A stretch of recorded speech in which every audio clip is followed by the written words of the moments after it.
All right, well, welcome back to the channel. My name is Kevin, I'm Tarsha. and this is, of course, Conversations with the Crawleys, where we have conversations about faith, family, relationships, and recaps, reviews, commentary on some of our favorite shows. This one is all about Decision Day of Married at First Sight, season 14, Yep.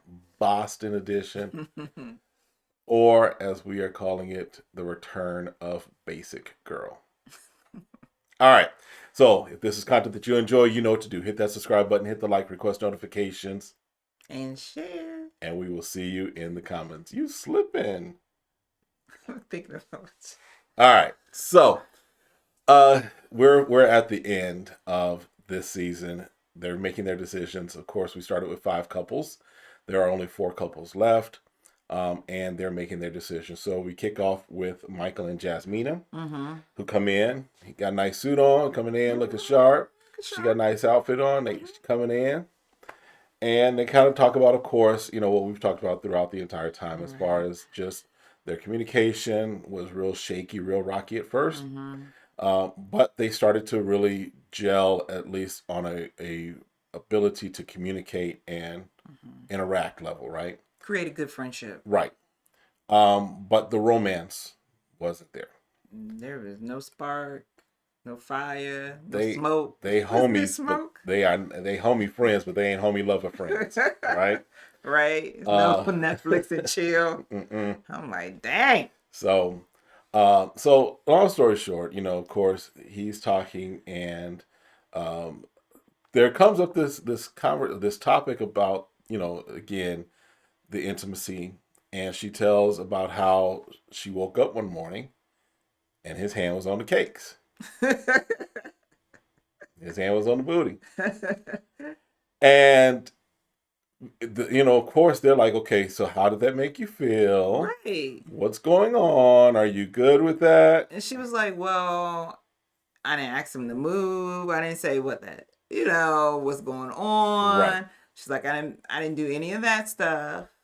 So, and everybody like, okay, but you're not telling us. Is it good? Was that cool with you? Does he have license Does the to green just light reach out and touch somebody? or touch you? Namely, does he? Yeah, Jasmina. Does he have the ability to reach out and touch Jasmina? And he still doesn't see any signals that everything's okay. Right. To make those moves, which is a problem that we're not communicating. Like, all right, you're good. Right.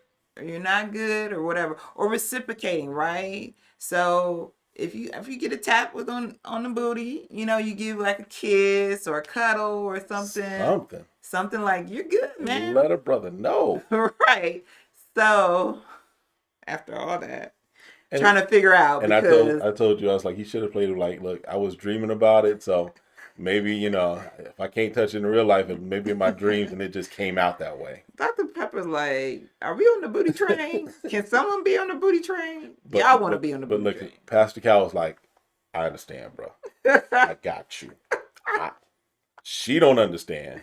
Viviana may not understand, but I got you. I understand what that's about. So, just saying. Oh my God. Onion, cake, yeah. Yams. Yeah. All right. So, long story short, they are together. Yes. They both say yes. They say yes. And so they're going to continue on because they basically said, you know what? They need more time. They need more time, which I think that's the right approach to take. Too often we've seen, well, it's not there yet, so we're going to go ahead and end it now. When it's like, yes, you have this arbitrary 8-week decision day, but if there's progress being made, continue on. It's not like you have to be fully madly in love within these 8 weeks. Right. You just have to know whether or not there's possibility or not. Right. So they're going to continue on. Right. All right. And then next up is Elijah Wan and Katina. Yes. And so obviously, again, we start with their love story, right? Tell me how you felt at the wedding, because they want them to have those same feelings of meeting each other, seeing each other all dressed up, Right. looking nice, having their day. So they're kind of reminiscing about their good times Mm-hmm. and different things, and kind of talking about what their challenges were, Right. you know, and how she's feeling like, I can do school. Mm-hmm. I'm thinking in 2 years less assess about children, and I don't mind, yeah, I can take vacations. Now, twice a month, I'm trying to figure out how much vacation he has. Yeah, because if you're talking about what you're talking about as a trip is you go from Boston out to the coast. I don't know where Boston is in relation to coastal. Massachusetts. I know it's in Massachusetts, but I'm just like, you're going on a, what we would call a day trip. You're going, Mhm. or take a gas trip, right? Right. Where it's like you go, drive a couple of hours, you Right. get bed and breakfast. That's different. He's making it seem like he wants to go to Dubai and then go to Africa and then go to Vegas. Right. He's making it seem like he wants to travel. Right. And since we don't know what that looks like or what that entails, it's Right. hard to determine, can you do that twice a month? Right. Because when he's talking about Italy and her bringing Italy to him, and you saying you want to travel, that's what's in our mind. Right. So it's like, how does that work logistically when you work for somebody else? Right. We're just wondering. I'm just curious. Just do you if you got that much vacation. But he makes a statement that, again, I'm going to take major issue with. He makes a statement about how she's supposed to make him happy every day. Every day. Whew. That's a lot of pressure to put on someone else. That's a lot of work. For them to be responsible for your happiness. Now, I want to see her happy. Mm-hmm. I want to see you living life to the fullest. I want all of those things. Mm-hmm. But I don't think that it's my responsibility to make you happy. Exactly. It's not my responsibility to keep you happy. Exactly. My responsibility is to provide an atmosphere and an environment that we can both grow, we can love, we can experience everything that we're supposed to experience. But if you're looking for me to make you happy, I'd be failing. I'm not doing it. I'm sorry. My job in life, I was not born to make someone else happy. To make anybody happy. And I guess, again, it's young love. Because hold on. Just hear me out while biting your teeth or sucking your lips. A lot of people, when they first get married, especially when they're young, they want to try to make their spouse happy. Okay. Right? And they may not be intentionally in their head, every day I'm going to make you happy, but like, I do want to make my spouse happy, blah, blah, blah. Because I wanted to do certain things for you to show that I loved you. Right. And that it would make you happy. Right. What I had to come to a very conclusion very fast was that I can't keep up with that. Mm-mm. And I shouldn't be striving for something that's not really attainable, because yes, I want to love you and show I love you, and I want to, see you light up. But at the same day, that's not my job to do. Right. Every day. Because there is a difference between I'm doing these things because I want to do them, because I think that you'll enjoy them. Mm. There's a difference from that, because if Catino is like, you know what, my goal is I want to try and keep him happy. I wouldn't have as much of an issue with it. But what he's saying is she's supposed to do that for me. In other words, it's, again, all about Elijah. It's about him. It's about his views, his traditional mindset, which came out of nowhere for everyone, right? So it's more so that it's almost like, I want you to do these things for me, as opposed to these are the things I want to do for you. In other words, you're making a demand of someone else, not letting them know what you're going to do on the flip side for them. Well, is the way I took it. It's not realistic. No. But again, if he's willing to learn, which he's going to learn quickly. You're going to learn today. That it doesn't work that way. No. It just doesn't. It's just, yes, every day your goal is to do your best to show affection and love to the other person. But sometimes, even when you do your best, you may not make that person happy, because there's a lot of other factors involved. Oh, yeah.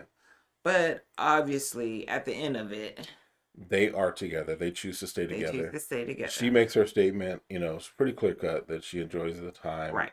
what have you. Right. He got a little confused. We were a little confused at first because he was like, he said he had asked for someone who was a little more complete and established, so that would be the reason he would say no. And then he comes into, well, today's my dad's birthday. Yeah. And to then, and now into, yes, we're going to stay together. Yeah. So it was like, okay, condolences, because he was saying his dad was telling him to stay in the moment and not be so fixated or fixed on having that things have to go a certain way for you. And also talked about cooking. And obviously, from his perspective, he said the last thing she fixed was inedible. He couldn't eat it. And he's worried about him and his kids eating. Did he not say that? He did say that. I'm not making that up. He did say it. He said that he's worried about his kids now. So this is why when I decided I wanted a husband, I decided my husband has to cook. And I told you this, didn't I? You have to cook because when I'm sick or something happens where I cannot come home and fix dinner, right? You're going to have to use two hands because maybe we may not have the money for you to buy out. Right. So my husband had to cook because I'm not getting out of my sick bed to go cook no food and get back in my sick bed. I'm going to be expecting you asking me, do I want something while you taking care of the kids while I'm not feeling well? Yeah. I So whatever these traditional roles are, and whoever's family he finds this in, I don't know because my thing is this. I didn't grow up in a 2-parent home. I don't know what that looks like. Well, I mean, listen, when I was growing up, my mom cooked, my dad cooked. And then when I got old enough, when I was, 13, 14, 15, whatever, especially during the summers, I cooked while they were at work, so that way they could come home and we could have dinner, right? So my other concern with him is, and again, this is something I keep bringing up, is that he keeps talking tradition and he wants traditional this, traditional that. It works both ways. That's true. You can't expect a traditional wife and be a non-traditional husband. That's true. So she should be able to stay home, let her finish school, and her not work at all. If you really want to be the traditional, leave it to Beaver. That's true. Whatever type of wife, if that's what you want, that's true. It works both ways. You're right about that because he didn't say he want to be Cosby Show because Cosby did cook, while his wife, which was a professional, did her part, and they took turns. Now that's what I call a modern day family, right? Where whoever gets home, they'll cook or take care of the kids because you saw that, they were professionals and sometimes they had to work late nights depending on, what was going on. But if it works for you, look, it ain't my marriage. It's not. Nope. Wait. I'm not going to lose no sleep at night. Nope. Whatever y'all doing. And that's the thing. And I think we want to look at other people's marriage and mimic other people's marriages. You got to figure out what works for y'all. You have to figure out what's working. Now, great. They're committed. Oh, yeah. Everybody should want a committed relationship. Communication. All those things are principal ideas and disciplines. But just because, like, my mom ironed my dad's shirts, I thought I was going to have to iron Kevin's shirt. I was like, all right. I started ironing his shirt, and Kevin was like, what are you doing? I was like, I'm ironing your shirt. You don't have to do that. I dropped the iron. Here you go. She ain't picked up an iron? I didn't finish. I ain't picked up an iron for you. No. Well, look, if we're in a bind, if we're trying to rush out and do something, I'm at the iron. Like, can you hit? But that whole idea of me sitting in front of the TV and ironing all day, dress shirts for 2 weeks, like my mother used to do, and just sit there. But she told me she liked the iron, so that makes a difference. Right. She wanted to do it for my stepfather. My stepfather didn't have an issue with it. Didn't have an issue with him doing it. So I guess I did have a role model at the end, right? At the end when I was a teenager, I saw that. So I'm looking at that and thinking, okay, well, maybe I have to do that for my husband. When first shirt I picked up, he said, I was like, whoa, thank you. Oh my God. You are the one for me. Hallelujah. Broke out in the Holy Ghost dance. Hey. All right. Then our other couple, Steve and Noy. They their issues have been consistent, but they've not been. They're just stuff that they need to talk through, right? Yeah. The two main things for them were, of course, his lack of a job, and that kind of dovetailed into no plans, sharing of household duties and things of that nature, and then the social media thing. Right. But long story short, they still talk through some of those things, and they're going to continue on as well. Yeah, but you can see when they first sit down, like, all the couples normally sit on both sides and they're looking at each other. She automatically was just sharing her feelings, and he's hugging and they're crying on each other's arm. Yeah. So, okay, either y'all together or this is going to be the bad breakup I ever seen in my entire life. Yeah. And I thought he was going to give her the ring then. I was like, okay, he's going to pull the ring out that he was talking about. But he did not pull the ring out at that time. Right. But they did say yes. Yeah, so they're saying yes, they're going to continue on together. And then Mark and Lindsay. I thought this was going to go down a totally different way. Yeah. I was expecting fist fights and I wasn't expecting a fist fight. Knife fight. No knife fight. I just thought Mark was going to say, I really appreciate you supporting me through this time. But I decided I'm going to choose me today. I choose my safety. My mental health. I choose me. But Mark still decided, even after Lindsay it seemed like it was come across like a jab. Yeah, because Lindsay, of course, was, I've learned to deal with the fact that his palate isn't what I expected. He doesn't want to go traveling like I go traveling. He wants to sit at home and just have a picket fence and watch other people ride their bikes. And Dr. Viviana was like, okay. I mean, they're looking like, okay, you can't just continue on talking about you even when you're kind of giving a compliment. You're kind of giving a little jab, right? Right. But they both say yes. No one decides to choose themselves. Right. No one chose their own safety or their own mental health. They said we're going to continue on. Lindsay again does something. She pulls out a green button. Oh, she pulls out a yes button. Yeah, and that's how she says yes. Yep. Hey, be original. Be you. Again, this is their marriage. We watched from the outside. I'm watching from the outside in. We are fans of the show. And just like I said, like that other couple, the couple that was the bald-headed guy. Yeah, yes. I know you're talking about. I can't think of his name right now. But again, I mean, they make it work. And I think, I can't remember which one of the experts says, as long as y'all don't live in misery, my God, if that's not a statement, because you can have moments where you're having rough time. Absolutely. You're not communicating well. You're not getting along. No one's being the mature person and taking the high road. And so you can continue to live in that cycle, and then you forgive and forget, and then you get back in that cycle. So I hope that they use the tools, and my understanding is that they can continue to get counseling afterwards, that they take the experts up on that. Yeah.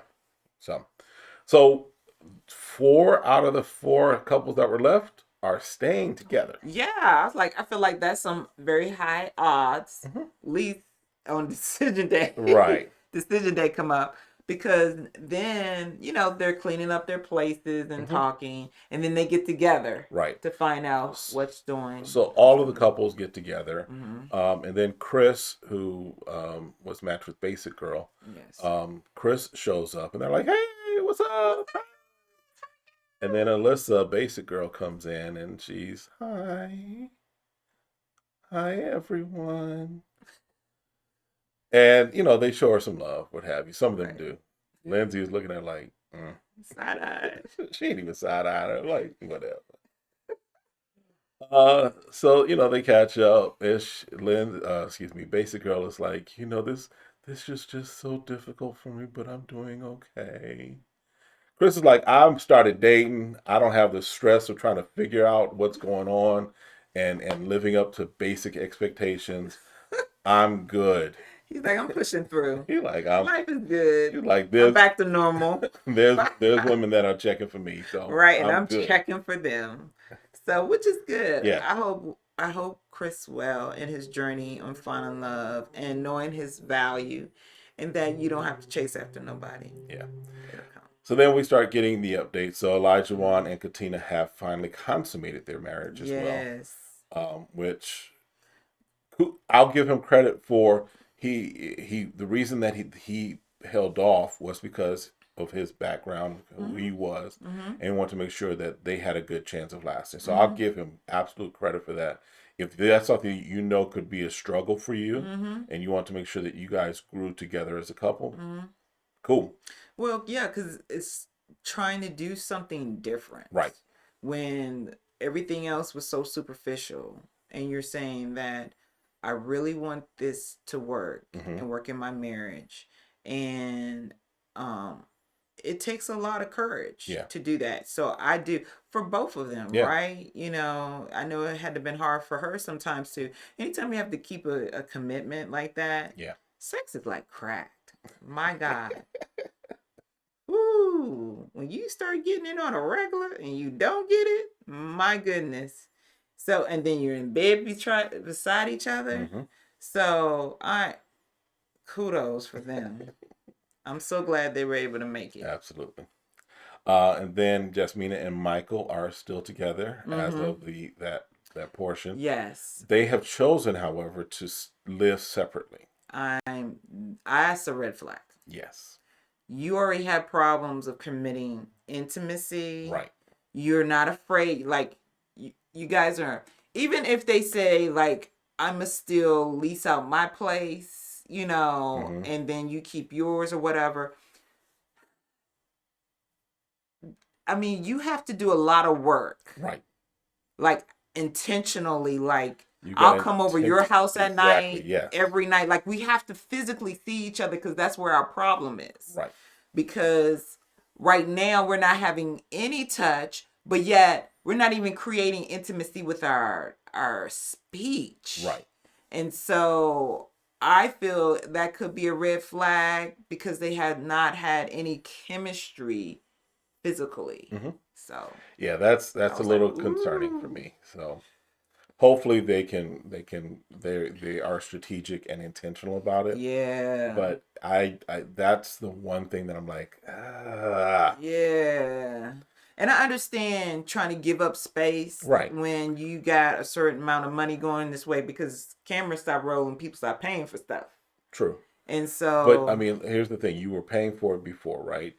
So you were paying for it before separately, right? That's true. So, maybe I come over your place or whoever. And maybe he needs to spend more time at her place because, she only has one roommate. He has two roommates. And she has a male roommate. He has two female roommates. So I think it would have been easier for him to go to her because she only has one roommate.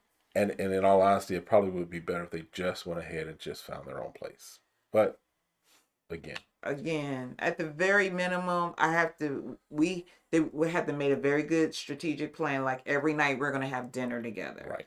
Like I'll come over your place certain time or vice versa. Weekends, how are we going to spend time together? Yep, they got to make a decision. So, on that. but then Mark and Lindsay, they're still together. They're still touchy feely. They were the same at the thing. They just said yes. Hey guys, and they seemed good at that. Look, they kept it going for 2 days or however to come together. She had a laughing fit that was a little like okay, but she was being her. But that's Lindsay, right? And then Steve and Noy, they're together and they're living together. And because she talked about that, when they were getting their stuff together. So they're living together. So Steve gives her, I A want to ring give you a pop. ring. He gives her the ring pop, Mm-hmm. which is the throwback to the wedding because he gave her a Mm-hmm. ring pop then as well. Mm-hmm. But then he pulls out that ring that he was He was shopping eyeing. for. Mm-hmm. He pulls that out and surprises it, and she Mm-hmm. she has like an ugly cry reaction to it. Snot and all. She had a good ugly cry. She's like, Yeah. oh, I get two rings. Oh my God. It's a nice ring. Yep. So that's where we are as of right now. That's where we are right now. Then we get the trailer I for hate when the they get the reunion. trailer. Because I'm like, Part of it, it's cut up for yeah, the drama, right? yeah, but it just seems so easy Mm-hmm. for people to make a decision because I got married on TV that I'm gonna get a divorce or we're not gonna stay married or anything. I know some couples last a little bit longer, even past, the reunion. Mm-hmm. But again, it takes work Yeah. every day, like you said, Every day is perfectly. decision day. Every freaking day is decision day. Mm-hmm. Yeah, I like that one. Every freaking day is decision day. That's what I'm just saying. You had a Okay, now see, y'all had a Jodeci moment every freaking day and every freaking night. I'm changing the words a little, but that's what popped in my head. That's just how I roll. But yeah, it's like, so we see that some of the things that I think were designed to cause you to think, "Oh my goodness, there's trouble." When Steve makes a statement about that, I think that they're still together. I think Steve and Noe are still together as of this moment, or at least as of the reunion. Um, I think that Yasmina and Michael, I think that's telling a story of a fight that they had. I don't know that it's a deal breaker. I didn't get that, but we'll see. But it closed, of course, with our favorite person, Basic Girl. And she, what did she say? Because even She said, Pastor Cal was like, "Oh God, here I we know, go." I know it's a running joke now. But But I'm I'm a a good good person. person. Oh my God. I wish she would. I wish positive confession worked on her. I was just like, just say, you know what? I've done some ugly things. I've been disrespectful. Mm-hmm. I could have done better. Mm-hmm. I could have shown up better. Yep. And I just apologize for my stinking attitude. Mm-hmm. Just say that. But you rather say who you want to be than say who you are. Mm-hmm. And I'm going to leave it at that. Yeah. So, all right. So that's it for this recap. We will see you all next time. Again, make sure you hit that subscribe button, hit the like, request notifications, share, and of course, let us know in the comments what we might have missed, what your thoughts are, and what you think about the couples. We'll see you all next time. Have a great one. Be blessed. Peace.